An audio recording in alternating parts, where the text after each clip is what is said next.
There's a specific moment your transmission shifts every single day that feels a little bit off. And the reason you've stopped noticing is the same reason owners let a problem ride all the way to a $4,500 repair bill. You were behind the wheel for the entire slow slide from smooth to, "That's just how it feels now." I've had owners sit in a loaner or a friend's F-150 for 10 minutes and go quiet because they suddenly remembered what their own truck used to feel like and hadn't in years. By the end of this video, you'll know exactly which of your truck's shift habits are actually fine by design, which ones are the real warning signs this channel has already covered, and the 2-minute test that resets your own sense of what normal actually feels like. This isn't Ford's fault, and it isn't yours either. There's a real term for this, borrowed from a completely different field. Ecologists call it shifting baseline syndrome. Each generation of researchers studying a fish population accepts whatever's left as the healthy baseline, because they never saw what that population looked like before the decline started. Your transmission does the same thing to you. You didn't have a smooth 10-speed to compare against yesterday. You had yesterday's truck, which was already a little worse than the day before that. Nobody hands you a fresh baseline. You have to go get one. The loaner truck that accidentally proved this entire video. Here is where it gets interesting. One F-150 owner put this better than I could, without meaning to. He picked up a loaner with about 2,300 miles on it and immediately noticed rough downshifting. Then he drove his father-in-law's brand new 2023 0 miles, and the shifts were so smooth he couldn't feel them happening at all. Same model, same transmission, a few thousand miles apart, and the difference was obvious the moment he had something fresh to compare it to.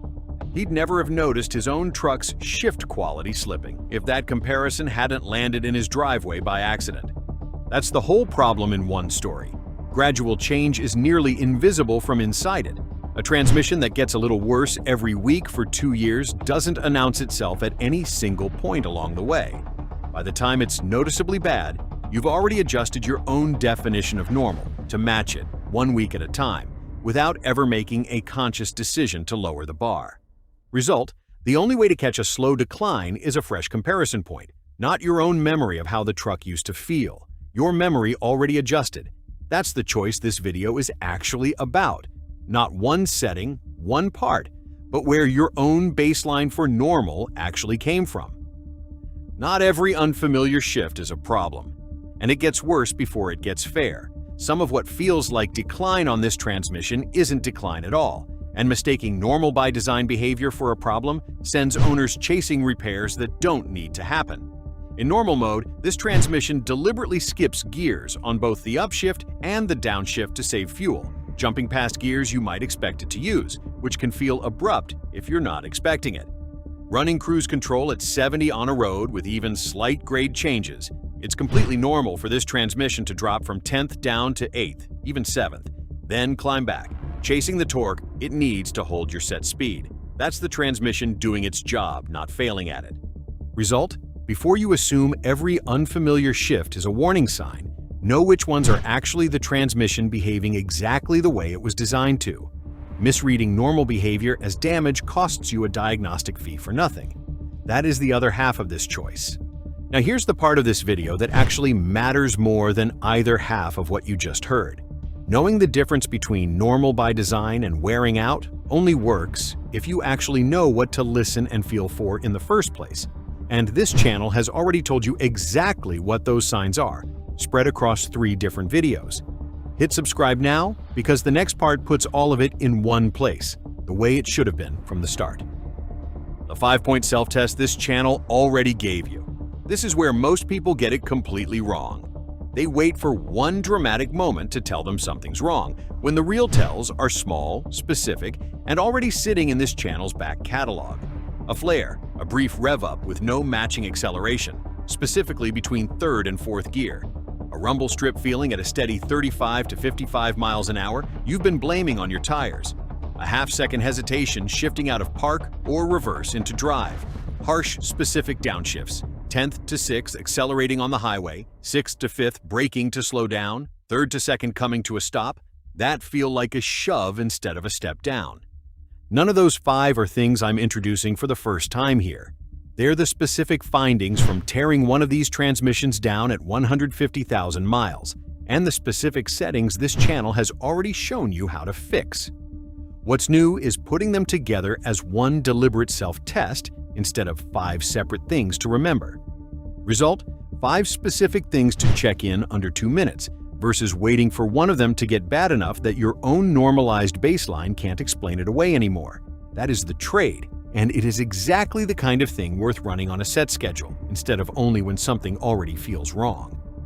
Running through a list like that yourself, on your own truck, in your own driveway, is exactly what the free 12-point inspection checklist in the description is built for, whether you're checking your own truck or one you're about to buy.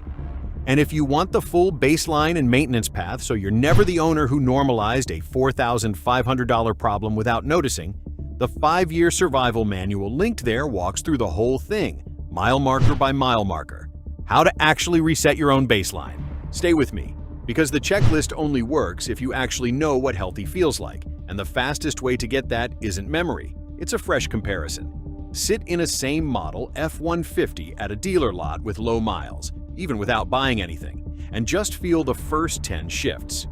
Ride in a friend's or a family member's newer one for 10 minutes, the way that one owner accidentally did. If neither is available, the standard being aimed for is smooth, imperceptible upshifts and clean, non-abrupt downshifts even under moderate to hard braking. That's the target, not the truck you've slowly gotten used to. Result: 15 minutes in a fresh truck resets a baseline that took years to drift. Skip that reset and you're grading your own transmission against itself, which is a test it can't fail, no matter how far it's slipped. That is the choice, and it costs nothing but a little time at a dealer lot you weren't planning to visit. What to do once you've found the gap. But don't stop there, because finding a real gap between your baseline and your truck isn't the end of this. It's the start of exactly what this channel has already walked through. A flare between 3rd and 4th points back to the clutch wear findings from the teardown. A rumble strip feeling points back to that same teardown. Harsh, specific downshifts point back to the 6 factory settings, and the one setting that undoes the other 5. You don't need a new diagnosis. You need to actually believe the old ones apply to your own truck, not just the trucks in those videos. Result: a truck you finally judge against a real standard instead of its own worst version of itself, versus years more of quietly lowering the bar 1 week at a time. That is the last choice in this video, and it's the one that makes every other video in this series actually useful to you. That owner in the loaner truck didn't find a new problem. He found an old one he'd already stopped being able to see. That's not a failure of attention. It's just what gradual change does to anybody, in a truck or anywhere else. Comment the last time you drove a fresher version of your own truck, and whether it changed what you thought was normal. I want to know how many of you are about to go find out the same thing this week. How to actually run this same baseline test on your brakes, your steering, and your ride quality, not just the transmission. That's the next video. Go feel 10 shifts in a fresh truck before you watch it.